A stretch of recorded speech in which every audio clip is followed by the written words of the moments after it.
खुदावंद मसीह यीशु में मेरे अजीजों, मैं खुदावंद मसीह यीशु के जिंदा मुबारक नाम में आप सबको सलाम अर्ज करता हूं और आज की इबादत में आपको वेलकम कहता हूं।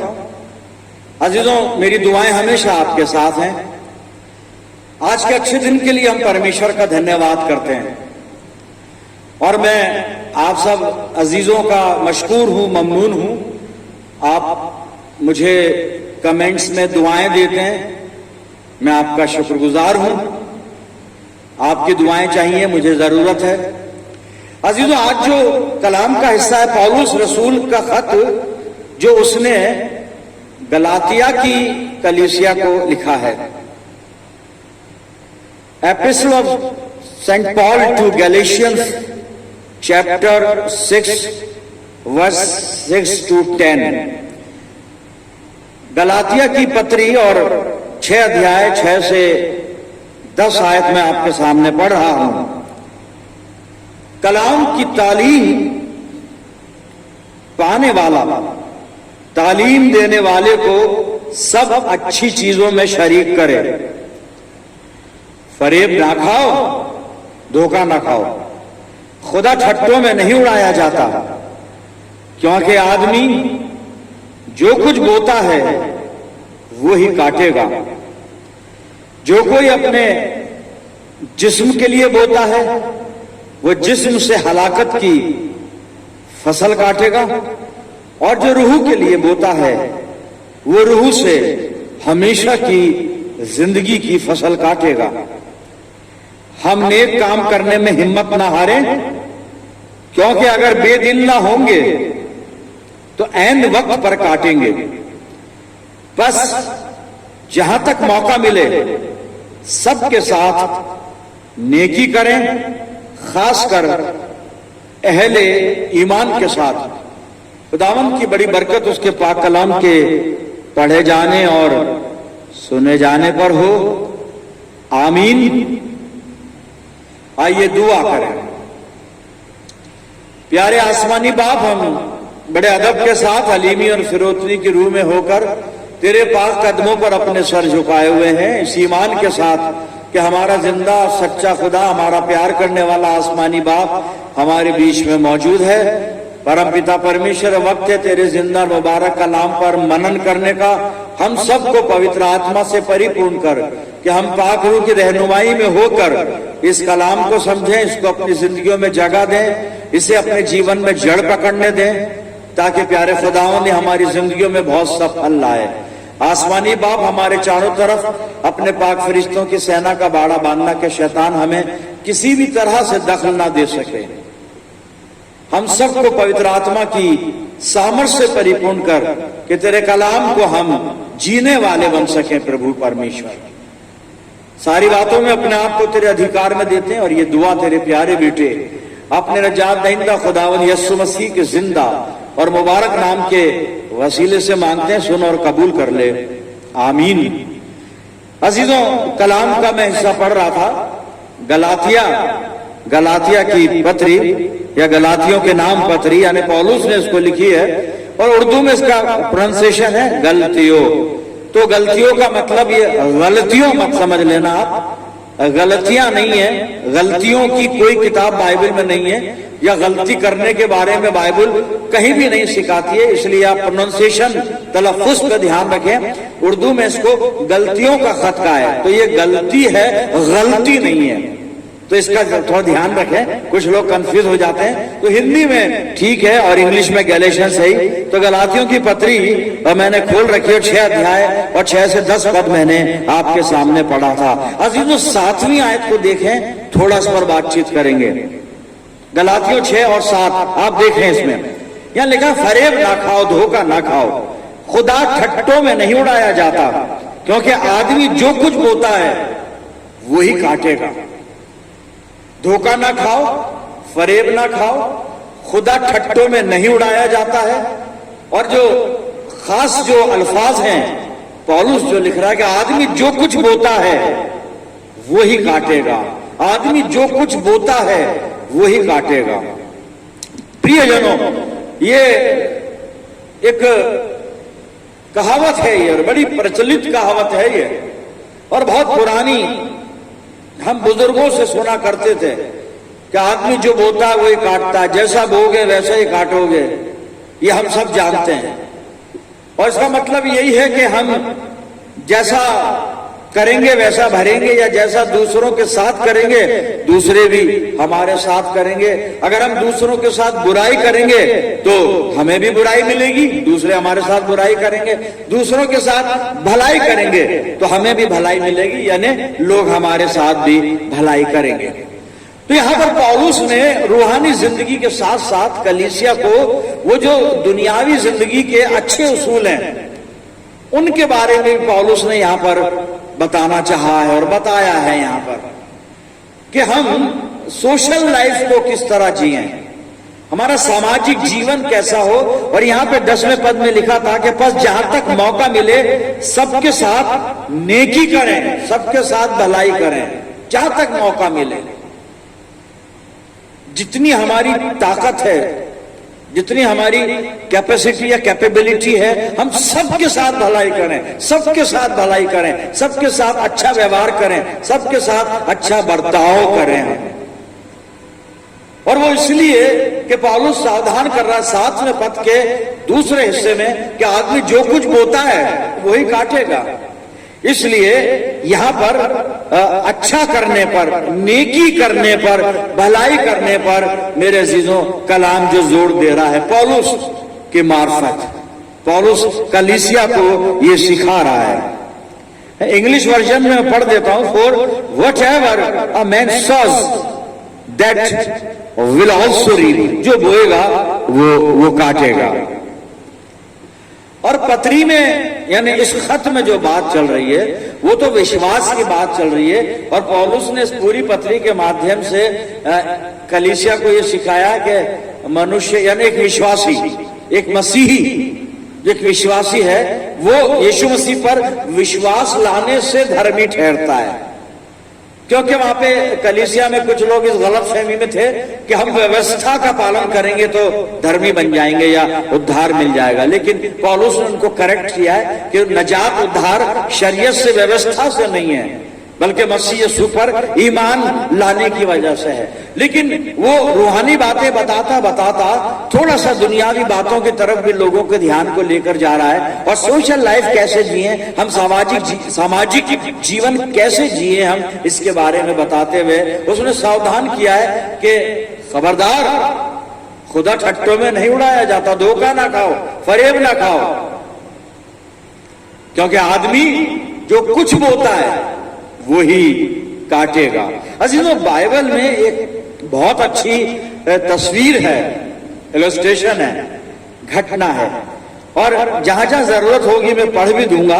और मैं शुरू कर रहा हूं उस इलस्ट्रेशन को पैदाइश की किताब यानी उत्पत्ति की किताब और 27 अध्याय से। और यहां पर जब हम शुरू से पहले पद से पढ़ते हैं तो यहां पर इसहाक के बारे में है। इसहाक बुजुर्ग हो गया, बुढ़ा हो गया, उसने देखा कि अब मेरे दुनिया से कूच करने का वक्त नजदीक आ गया है, तो उसने अपने बड़े बेटे एसाव को बुलाया कि बेटा अब मैं दुनिया से जाने पर हूं, मेरे दिन नजदीक हैं, तो एक काम कर, तू मेरे लिए शिकार करके और उसको पकाकर मेरे लिए। मैं बहुत ज्यादा एक एक बात को अनफोल्ड नहीं करूंगा, मैं अपन वही बात करेंगे जो हमारे सीखने के लिए है, क्योंकि उससे वक्त फिर जाया होता है, क्योंकि हमारे सामने कलाम है और हम पढ़ भी सकते हैं इसको।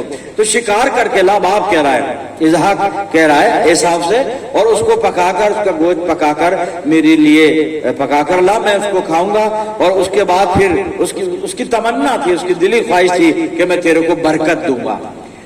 और एसाव अपने हथियार लेके, तीर और तरकश वगैरह, ये धनुष लेके चला गया जंगल में। इन बातों को इसहाक की जो बीवी है रिबका, जो एसाव और याकूब की मां है, एसाव बड़ा बेटा है इसहाक का, याकूब छोटा बेटा है, यानी इसहाक और रिबका के ये दो बेटों का जिक्र यहां पर अभी चल रहा है। और रिबका ये बात सुन रही थी। रिबका ने अपने बेटे याकूब को बुलाया, एसाव तो चला गया जंगल में, अब याकूब को बुलाया और कहा कि बेटा मैंने तेरे पापा को ये बातें कहते हुए तेरे बड़े भाई से सुना है। यानी इसहाक एसाव से ये बात कर रहा था, तो अब तू एक काम कर, जल्दी से तू भेड़ों के रेवड़ में जा और वहां से 2 बकरी के बच्चे ला और मुझे तैयार करके दे, मैं पकाऊंगी और वो पका हुआ भोजन लेके अपने पिता के पास जाना और वो बरकत तू ले लेना। माँ एक माँ है ये रिबका, और बड़ी गलत सलाह इसको दे रही है, गलत काम करने के लिए इसको दे रही है। और सलाह क्या दे रही है, बाद में याकूब मान भी गया और जो षड्यंत्र रचा गया था उसके अनुसार याकूब ने 2 बच्चे लिए, बकरी के, इनको ज़िबा किया, माँ को दिया, माँ ने बनाया और खाना बना के कहा कि जा बाप के पास ले जा, इसहाक के पास ले जा।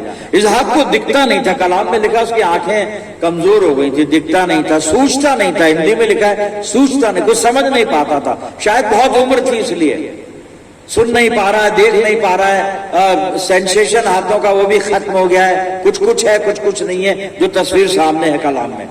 और यहाँ पे याकूब ने ये भी कहा कि माँ, ये अगर बाप को पता चल गया कि मैंने धोखा किया है तो मैं अपने बाप की नजर में धूर्त, धोखा देने वाला, ठग ठहरूंगा मैं। माने का ऐसा नहीं होगा, उसको पता ही नहीं चलेगा। तो याकूब ने कहा कि मेरा भाई जो है वो रोवार है और मैं रोबहीन हूं। रोवार यानी उसके हाथों में बड़े बड़े बाल हैं, गले पे बड़े बड़े बाल हैं, और अगर बाप ने छू के देख लिया तो मेरे तो बाल ही नहीं है। माने का उसका भी उपाय है, और वहां पे लिखा है कलाम में, माँ ने उपाय ये किया कि बकरी के बच्चे ज़िबा किए गए तो उनकी खालों को याकूब के हाथ पर और गले पे लपेट दिया, बाल आ गए साहब नकली। और याकूब खैर चला गया और धोखे से, हालांकि बाप समझ भी गया।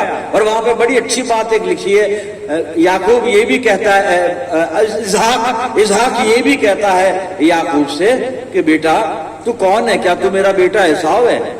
क्योंकि मुझे आवाज तो याकूब की लगती है लेकिन हाथ छूने से एसाव लगता है। छूने से एसाव क्यों लगता है कि एसाव के बड़े बाल हैं। अब ये साहब याकूब जो है हाथ पर बकरी के वो खाल लपेट के आ गए, बाल बड़े हो गए, नकली बाल आ गए, बकरी के बाल हैं। बाप को क्या मालूम कि मेरी शरीक हयात, मेरी पत्नी और मेरा बेटा ये मेरे साथ धोखा कर रहे हैं। खैर उसने साहब वो भोजन खाया और फिर जो बरकत एसाव को देनी थी याकूब को दे दी, और याकूब धोखे से अपने बाप से आशीष लेकर चला गया।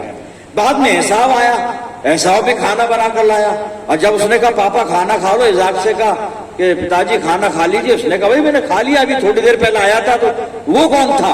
और वो साहब फिर बात समझ में आई कि वो याकूब आया था, और एसाव बड़ा गमगीन भी हुआ, रोने भी लगा, और उसने बाप से कहा, इज़ाक से कहा कि मेरे को भी बरकत दे। खैर इज़ाक ने उसको बरकत भी दी, लेकिन इज़ाक ने कहा कि जो याकूब को जो मैं बरकत दे चुका हूं अब बदल तो सकती नहीं। खैर जो भी कुछ हुआ, यहाँ पे ये कहानी तो नहीं है, हकीकत है, इतिहास है, हिस्ट्री है। और हिस्ट्री, इस इतिहास का लब्बे लुबाब निचोड़ सारांश ये है कि याकूब ने धोखा दिया मेरे अजीजों। याकूब ने गलत काम किया, फ्रॉड किया बाप के साथ, बड़े भाई के साथ, जो नहीं करना था। और इस तरह से याकूब ने ये गलत काम करके यहां पर एसाव के मन में, बाप के मन में भी हुआ होगा, लेकिन बाप तो बेचारा अब आखिरी सफर की तैयारी में है, लेकिन साहब उसने एसाव के मन में अपने प्रति नफरत भर दी, घृणा भर दी, एक इमेजिन भर दी कि मैं धोखेबाज हूं। और याकूब शब्द का मतलब भी यही होता है, अड़ंगेबाज, धोखा देने वाला, छल करने वाला। और याकूब ने ये बोया, याकूब ने क्या बोया? नफरत बोई, धोखा बोया। इंग्लिश में कहें तुम फ्रॉड बोया, फ्रॉड किया ना उसने, तो ये बोया उसने, छल बोया उसने, धूर्तता बोई उसने, नफरत बोई उसने दूसरे के मन में, अपने भाई के मन में। दूसरा कहा भाई है सगा, उसके मन में नफरत बोई साहब, बैर बोया उसने उसके मन में। और पौलुस वहां पे गलातियों 6 और 7 में कहता है कि आदमी जो बोता है वही काटेगा।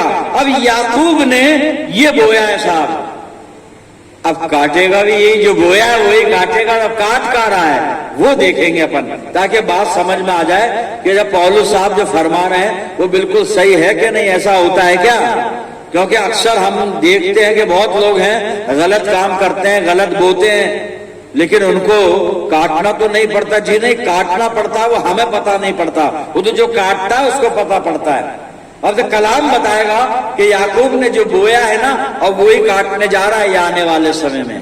अब नफरत बोई, बैर बोया इसने, भाई के मन में घृणा अपने लिए पैदा कर दी, उसकी नजर में धोखेबाज बन गया, धोखा देने वाला। अब सबसे पहली जो इसका जो फल सामने आता है, कॉन्सिक्वेंस, रिजल्ट, उत्पत्ति 27 और 41 पद में पढ़ नहीं रहा हूं, आप नोट कर लीजिए, बाद में पढ़िएगा। और वहां पर एसाव ये सोच रहा है और कह रहा है कि अब मेरे पिता के मरने के दिन नजदीक हैं, मेरे पिता के जाने के बाद मैं याकूब को मारूंगा, याकूब को घात कर दूंगा। ये होता है साहब, क्योंकि याकूब ने यही तो बोया है ना, तो अब यही काटेगा और यही बात शुरू हो गई है। हालांकि कलाम बता रहा है कि ये बाद में चल के याकूब को माफ करेगा, मारेगा नहीं, लेकिन याकूब को जो याकूब ने बोया है ना वो पूरा काटना पड़ेगा। वो कैसे काटना पड़ेगा वो अभी कलाम बता देगा, बाइबल बता देगी। खैर साहब, जब ऐसा सोच रहा है कि मैं याकूब को मारूंगा, अब मां को पता पड़ गया रिबका को, गलत काम करवाया याकूब से, जब पता पड़ा तो अब क्या कर रही है, अब याकूब को बचाने के लिए याकूब को कहा बेटा काम कर, तेरा बड़ा भाई तुझे मारने पर है, तो अब तू ऐसा कर, यहां से भाग कर और तू अपने मामू के घर चला जा, पद्दन आराम में तेरे मामू के घर तू चला जा, भाग के वहां चला जा, वहां रहने लग, नहीं तो तेरा भाई मार देगा। अब ये याकूब साहब भागे साहब और पद्दन आराम में अपने मामू लाबान के घर चले गए। और जब ये घर गए तो नगर के बाहर कुआं था और कुएं पे वो बेटी उसकी मामू की बेटी, इसके मामू की बेटी लाबान की बेटी जो थी वो साहब राहेल वहां पर इसको मिलती है, और बहुत सारी घटनाएं, बहुत सारी बातें, पर मैं वो सारा ना पढ़ूंगा ना उसको बोलूंगा, मैं जरूरत नहीं उसकी।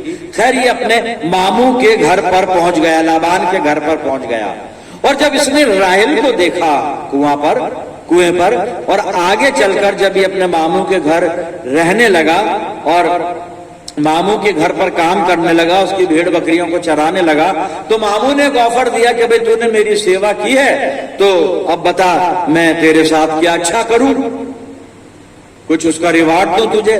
तो उसने कहा मामू जान आप ऐसा करिए कि आपकी जो बेटी है राहेल उससे मेरी शादी करवा दीजिए। लाबान ने कहा ठीक है भाई।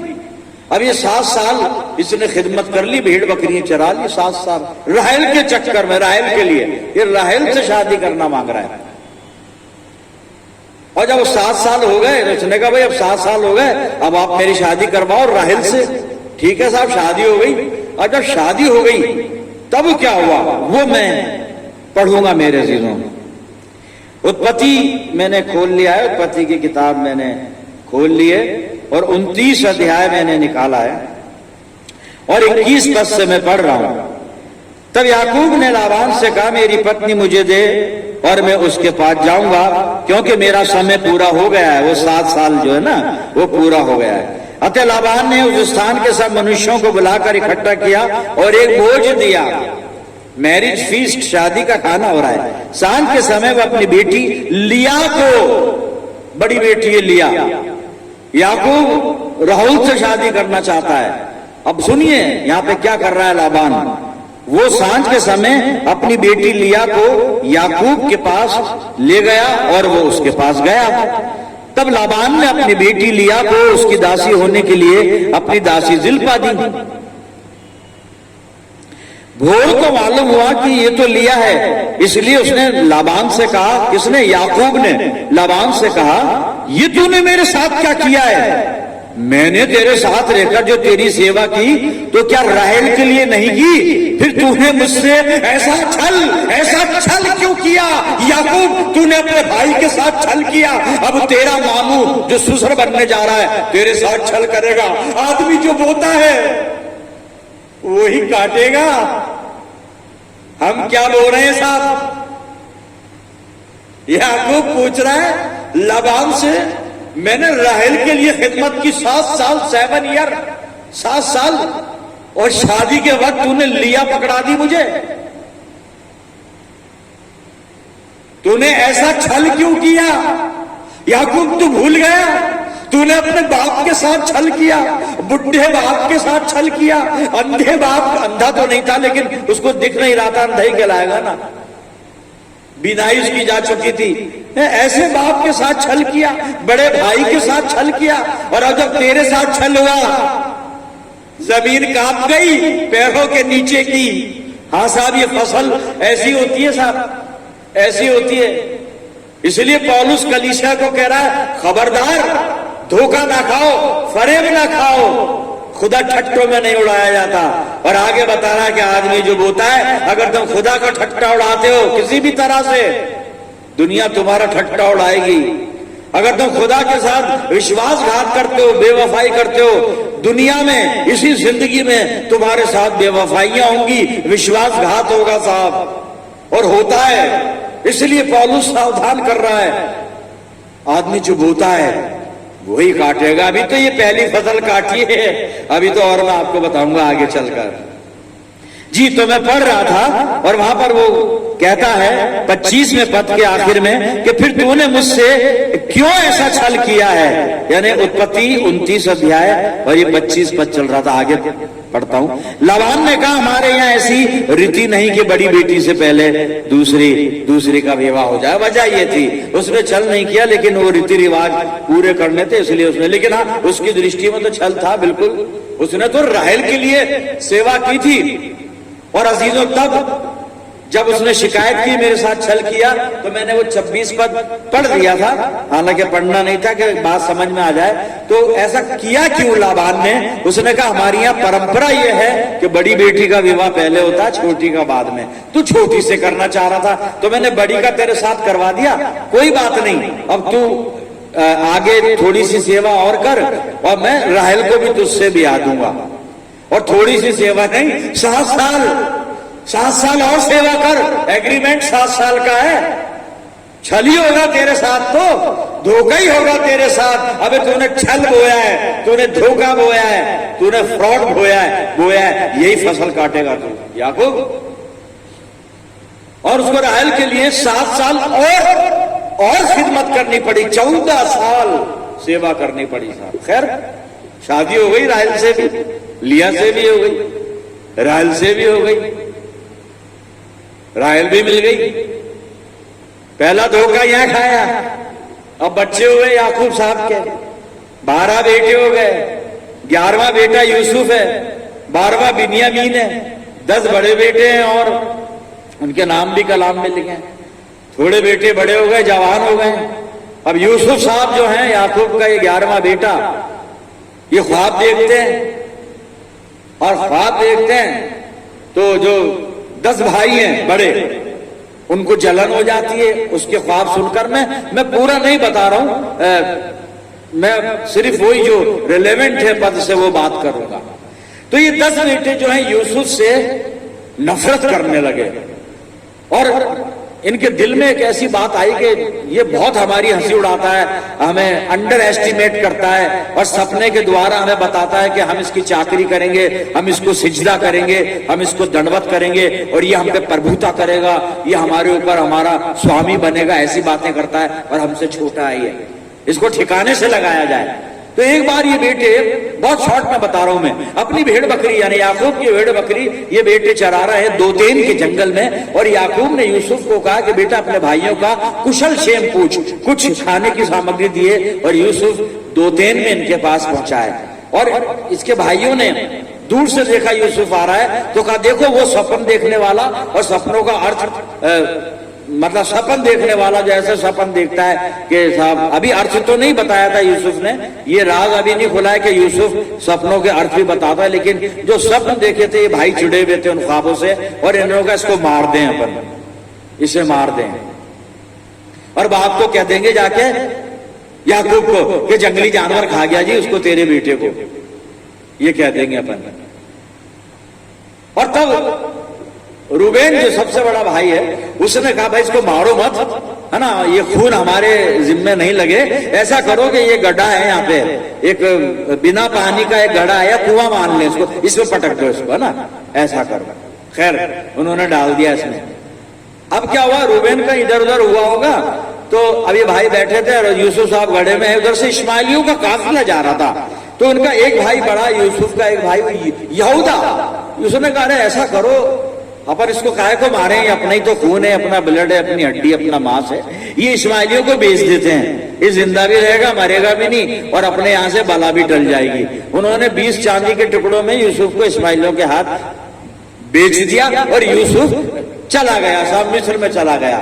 लेकिन हम बात कर रहे थे याकूब की, क्या आदमी जो भूता है वो काटेगा। और अभी बेटे लौट कर जाते हैं तो ये करते क्या है कि अब यूसुफ तो गया, अब बाप को क्या बताएंगे, ये यूसुफ का वो अंगरखा उतार लेते हैं जो इसके बाप ने सिलवाया था, स्पेशल अंगरखा, और एक बकरी का बच्चा मारकर उसके खून में वो अंगरखा रंग के ले जाते हैं और बाप को जाके बताते हैं कि भाई ये अंगरखा मिला है, पहचान तेरे बेटे यूसुफ का तो नहीं है, और उसको तो जंगली जानवर खा गया। अब मैं पढ़ रहा हूं आगे, मैं उत्पत्ति 37 निकाल रहा हूं और 29 आयत से 35 आयत पढ़ूंगा, सुनिए।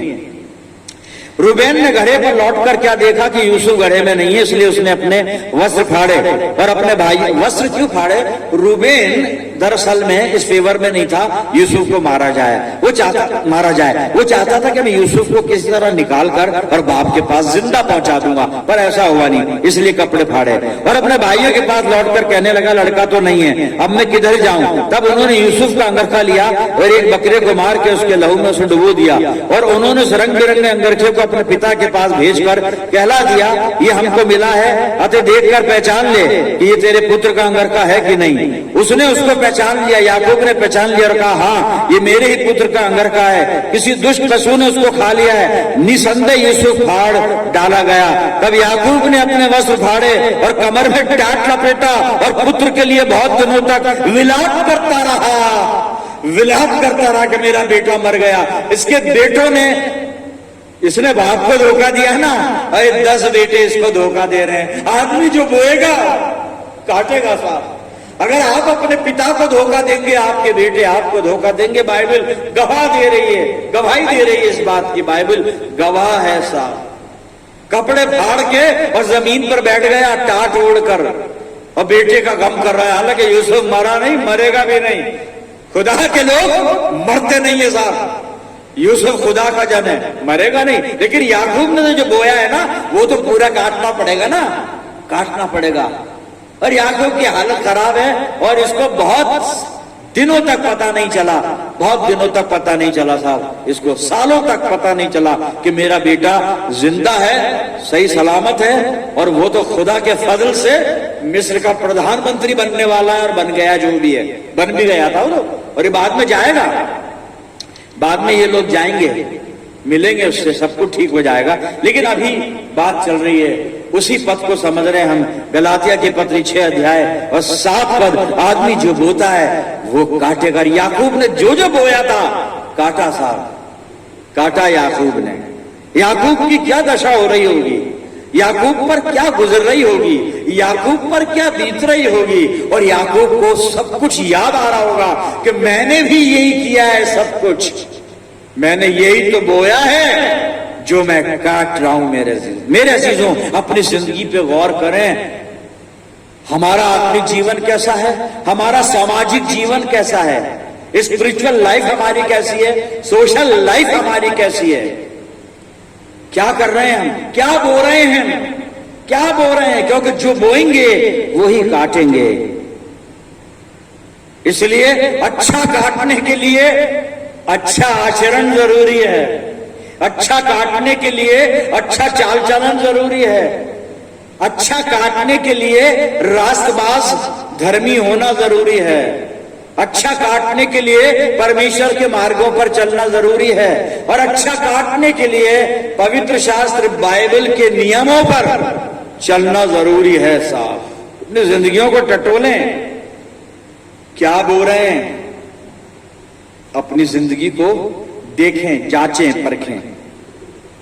हाग्गे नबी इस्राएलियों से बात कर रहा है, हाग्गे नबी, और क्या बात कर रहा है। हाग्गे नबी की किताब और पहला अध्याय 5 से 7 पद पढ़ रहा हूं मैं। इसलिए अब सेनाओं का यहोवा यूं कहता है, अपनी अपनी चाल चलन पर ध्यान करो, अपने अपने चाल चलन पर ध्यान करो। क्या बोल रहे हैं? यही तो बात है ना। तुमने बहुत बोया परंतु थोड़ा काटा। क्यों भाई? बोया बहुत और थोड़ा काटा क्यों? क्योंकि वही हुआ। अच्छा तो बोया था कम और गलत बोया था ज्यादा, तो इसलिए जो काटा। क्योंकि आदमी जब काटना शुरू करता है अच्छा काटना चाहता है, काटे कोई नहीं काटता, फसल काटना चाहता है। तो बोया ही कम था तो काटा भी कम है। ज्यादा अच्छा बोते अच्छा काटते। यहां वचन यही कह रहा है इस्राएलियों को, तुमने बहुत बोया परंतु थोड़ा काटा। तुम खाते हो परंतु पेट नहीं भरता, तुम पीते हो परंतु प्यास नहीं बुझती, तुम कपड़े पहनते हो परंतु गर्माते नहीं। और जो मजदूरी कमाता है वो अपनी मजदूरी को अपनी मजदूरी की कमाई को छेद वाली थैली में रखता है। सेनाओं का यहोवा तुमसे यूं कहता है, खुदा यूं कहता है, अपने अपने चाल चलन पर सोचो। हमारा चाल चलन कैसा है? प्रैक्टिकल लाइफ कैसी है? मतलब क्या बोल रहे हैं? क्योंकि जो बोएंगे वही काटेंगे। मेरे अजीजों, में अपना आचरण अच्छा करना होगा, हमें नेकी करनी होगी।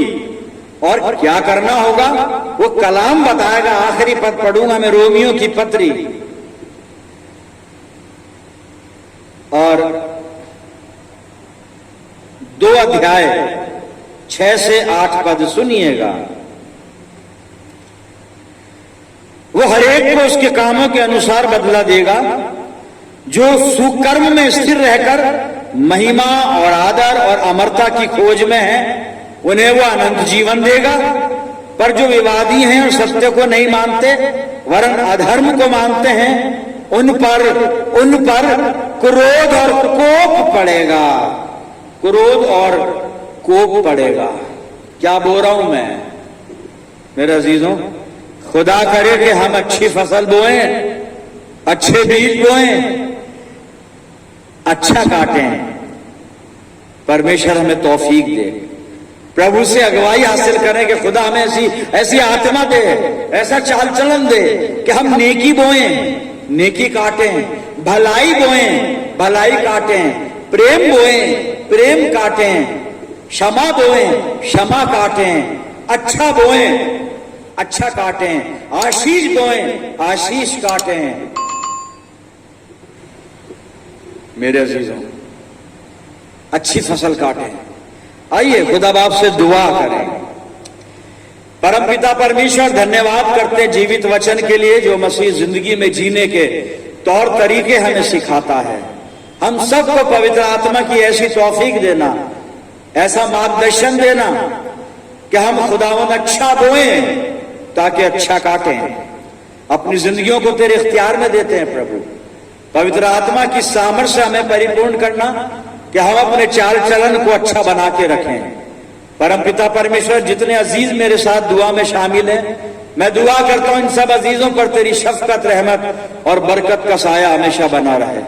हम सब मिलकर पूरे आलम के लिए दुआएं खैर करते हैं। सब पर तेरा अनुग्रह हो। अपनी जिंदगियों को पिता तेरे अधिकार में देते हैं और ये प्रार्थना तेरे प्यारे पुत्र और अपने उद्धारकर्ता और जीवन देने वाले खुदावन यीशु मसीह के जिंदा और मुबारक नाम के वसीले से मांगते हैं। सुन और कबूल कर ले, आमीन। अब हमारे प्रभु यीशु मसीह का अनुग्रह, पिता परमेश्वर का प्रेम, पवित्र आत्मा की सहभागिता हम में से हर एक के साथ, तमाम विश्वासियों के साथ, हमारी सब मंडलियों के साथ अब से लेकर हमेशा तक होती रहे। आमीन।